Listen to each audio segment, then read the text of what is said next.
Victoire de Sébastien Vettel devant Fernando Alonso et Jenson Button, tel est le résultat du Grand Prix de Monaco 2011. Salut à tous, bienvenue dans ce nouveau numéro de Tomorrowline. Au sommaire, un projet bien coûteux et des questions qui méritent des réponses. Bernie a gagné la bataille. Oui, j'ai bien dit la bataille, mais en fait c'est plutôt une bataille. Une bataille qui l'oppose depuis déjà quelques semaines entre certains membres de la FOTA, Ferrari en tête, avec ce fameux projet News Corp Exor, holding familial de la Fiat, donc de la famille Agnelli. Pourquoi une victoire? Parce que tout simplement, ce petit consortium avait mis sur place 3 points bien précis.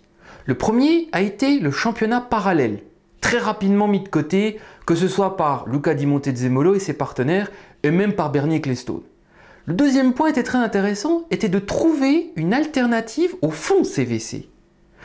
Là, tout le système, l'alliance News Corp, Grain Group, Exor et même Santander, grand pourvoyeur de fonds du projet, qui d'ailleurs est en train de étudier la possibilité de prendre les 15% que disposent encore Lehman Brothers dans la Formule 1 pour être en parallèle du CVC Capital, ce projet-là a été ni plus ni moins abandonné. Et il a même coûté très cher à ses protagonistes, puisque globalement 12 millions d'euros ont été dépensés en études, rien que sur un projet avorté. Il ne reste plus qu'un seul point, ce point est de négocier avec le CVC.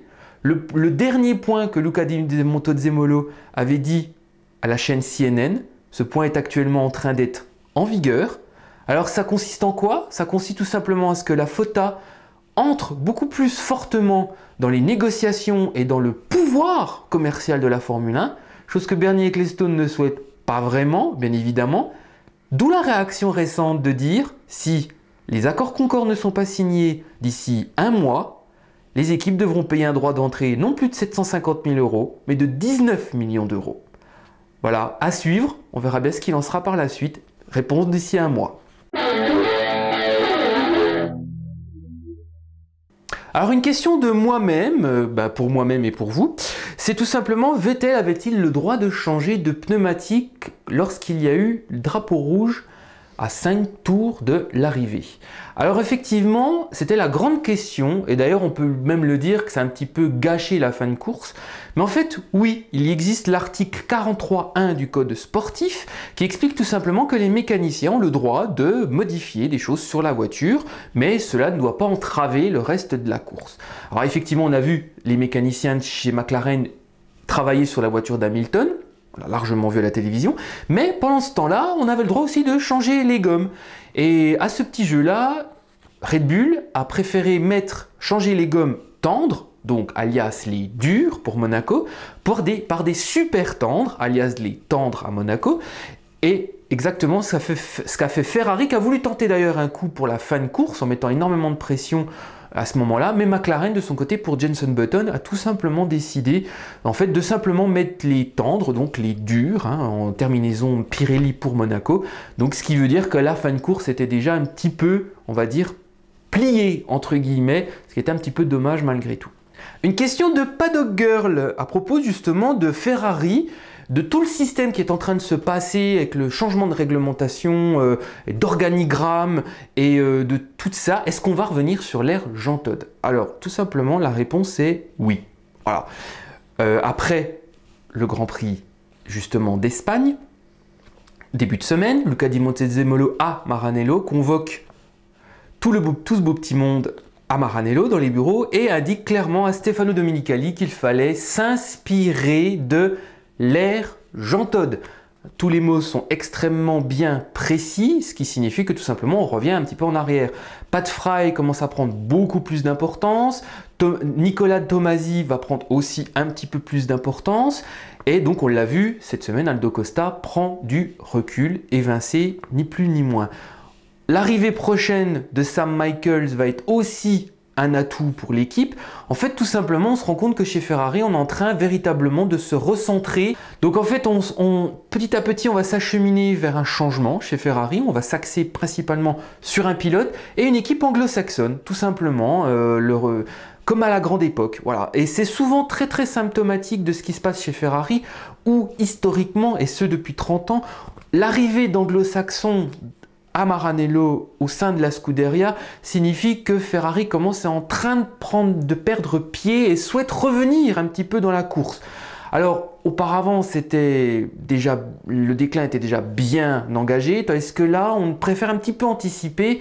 On verra bien ce que ça donnera. Déjà il y a déjà de gros travaux qui ont été faits au niveau du simulateur, parce qu'il y avait des gros écarts entre la piste et le simulateur. On a vu aussi les problèmes de soufflerie de l'équipe en début de saison avec la F150. Donc on voit bien que il y a une grande volonté. Maintenant, est-ce que 2011 est terminé? Faut attendre le Grand Prix du Canada, tout simplement, parce que Ferrari, toutes les évolutions de la F150 seront présentes, donc on pourra l'appeler F150B, en tout cas c'est plus ou moins la terminaison qu'on lui donne à Maranello, et en fait on verra bien à partir de là les performances de la voiture, et surtout de Fernando Alonso.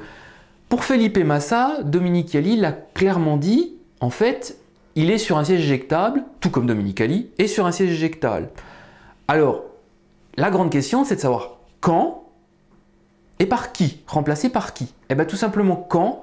Je pense que la course du Canada va être extrêmement importante. La deuxième place là, Monaco, va permettre de souffler un petit peu par l'équipe quand on voit la déroute d'Espagne.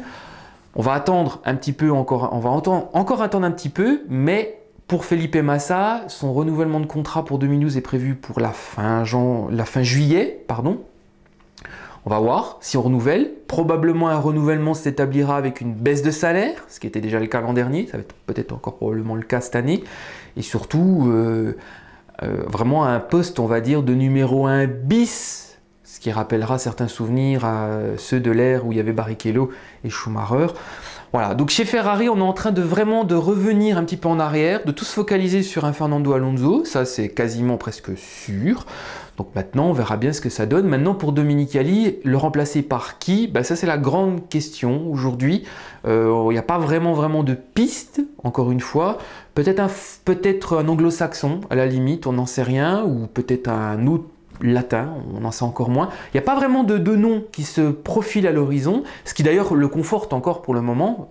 La piste Flavio Briatore s'évapore progressivement pour des raisons personnelles aussi pour Flavio Briatore, mais en fait il reste pour moi principalement la piste Gerhard Berger, puisque le pilote s'est pas mal contredit ces dernières semaines en disant j'y vais pas, j'ai envie, j'ai pas envie, donc on verra bien par la suite. Donc à observer, mais le Grand Prix du Canada sera vraiment très intéressant. Si Grand Prix du Canada, je le précise et je le répète, n'est pas probant pour Ferrari, Ferrari se concentrera définitivement et clairement pour l'année 2012. Alors une question de Najita à propos des problèmes financiers de Lotus Renault GP. Alors vous l'avez lu il y a quelques jours et soi-disant l'équipe donc d'Enstone aurait donc des problèmes financiers. Renault demanderait à peu près 2-3 millions d'euros pour ses moteurs. Lotus, Génie Capital aurait demandé de l'argent à Lotus Group, un avancement. C'est un véritable micmac. Je peux vous dire tout simplement une chose. Il va y avoir des développements durant la semaine autour de ce sujet bien précis, parce qu'il y a pas mal de choses à dire. Je peux vous dire simplement une chose, c'est que c'est faux. Tout simplement, c'est faux et archi faux.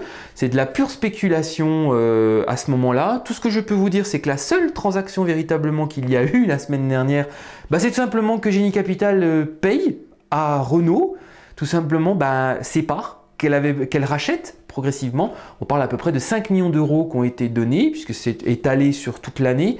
Voilà, tout simplement. Donc c'est la seule somme qui a été donnée.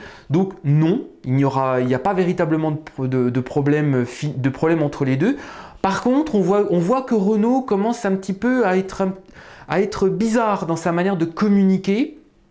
Que ce soit d'ailleurs avec l'équipe LRGP, que ce soit avec Team Lotus, que ce soit même avec du côté de chez Red Bull. Donc c'est plutôt du côté de chez Renault qu'il faudra vraiment regarder l'attitude globale de communication.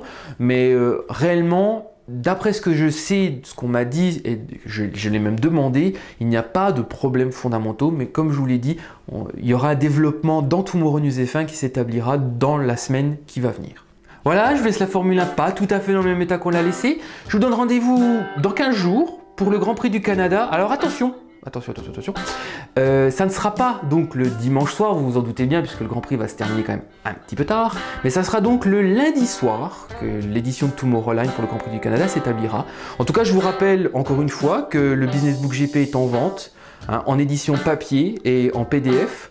Donc vous allez sur le Tomorrow News F1 et vous verrez sur la page d'accueil tout simplement qu'il apparaît. Donc voilà, je vous donne rendez-vous dans 15 jours. Je vous souhaite une bonne semaine. À bientôt.